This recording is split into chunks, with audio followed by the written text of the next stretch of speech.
Hi, Tyler. Nice to meet you. What's up, Libby? How are you? Oh, great. I really enjoyed listening to your new single, Feels Like Home. And I want to know a little bit more about the scenarios that you came up with, the bar scenarios, and what it was like putting lyrics to those familiar situations that we all have experienced. Yeah, cool. I love this. All right.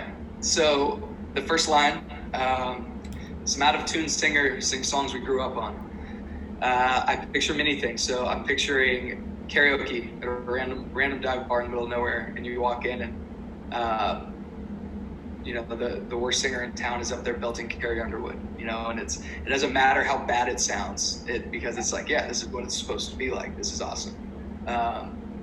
Some out-of-tune singers sing songs we grew up on, and lines fly like darts as some guy tries his luck on the prettiest girl that he ain't got a shot with. And in a small town, there's always like the one girl that's unattainable, or the one guy, and you just watch all of these just dudes shooting their shot, throwing lines like the cheesiest pickup lines in the world. And we were talking about this visual of just, the whole idea is supposed to be you're sitting at a bar watching all this go down, and kind of, in the second verse where it says pull up a seat and enjoy the free show because this feels like home.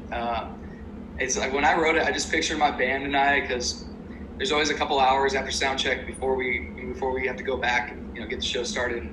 We always find a random Irish pub in town, or a random local watering hole, and we sit at the bar and we try local draft beers, and we people watch, in like the most polite, loving everything about it, people watching way. Not like airport people watching, which is extremely offensive, but But just the songwriter people watching. songwriter perspective, just soaking it up.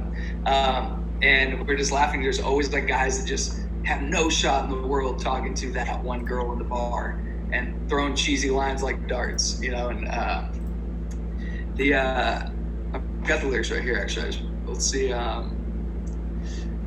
When whiskey and want to get stirred up together with makeups and breakups, and I swear I'll be betters, is if you're watching any relationship in the bar, it's always either a makeup, a breakup, or a please take me back.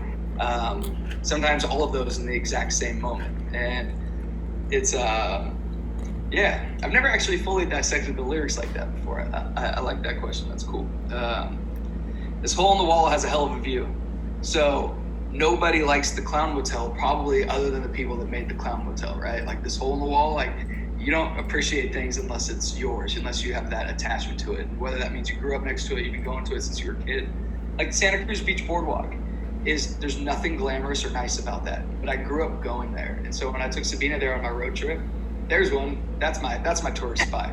Go to the Santa Cruz Beach Boardwalk. And if you like the movie Lost Boys, which is one of my favorite vampire movies growing up, the whole movie takes place there. And Sabina showed up and she's like, oh. And I was like, oh? What do you mean, oh? But she's like, ah.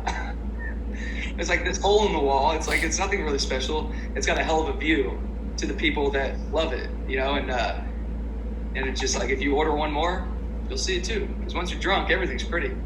100%. So going off of that, it leads into my next question here. What are a couple other things that either you or Sabina that make you both feel like you're at home, whether that's in quarantine or let's pretend that the world is normal and we're able to go anywhere? What are those things that make you both feel like home? Yeah, the easy go-to, especially because we live so far away from both, is our family.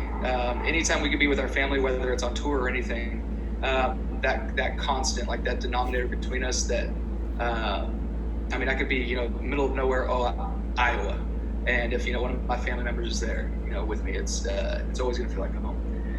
Disneyland, I love theme parks, and so it's been pretty bad not being able to go for half a year, but I'm surviving.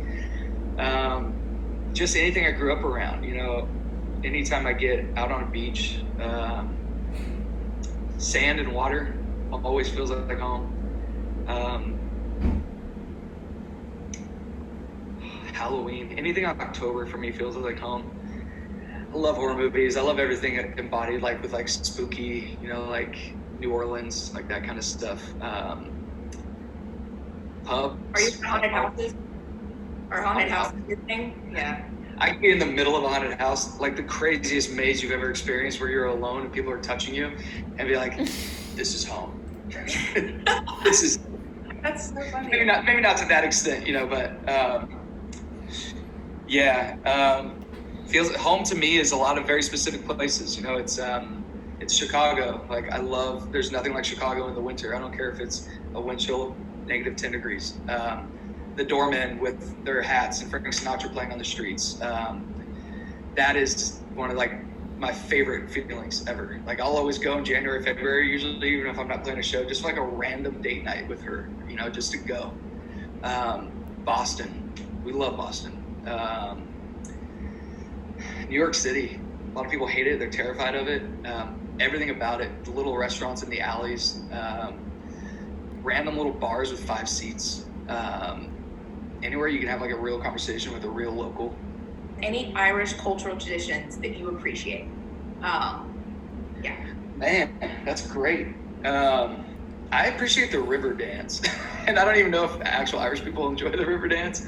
I could never do it, but I feel like the talent behind that and just watching it happen blows my mind. And when we walked into our first pub in Dublin, we were in there for 30, maybe 32 seconds before Sabina was on the stage, arms wrapped around strangers, kicking her feet up in the air, tapping her feet at the wrong rhythm, but just getting swung around the place.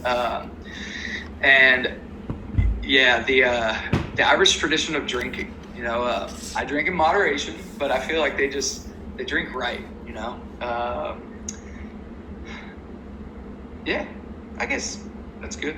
I mean, the food and everything's great. Like my grandparents and everything, they always make Irish meals and stuff. And I went to this thing. I'm not even sure if I'm allowed to talk about it because it's kind of like Fight Club in LA. There's this little, I can't say where it is or anything, but there's like this secret little speakeasy pub night by this guy, unnamed, that is from Ireland. And he has this like little basement bar he turned into a pub, and he invites all like the Irish and no hate, he invites the Scottish actors and musicians and stuff from all around LA one night a month to this Irish pub party night, and everybody brings their food and their fiddles and there's dogs and a fireplace. It's just that feels like home, 100%.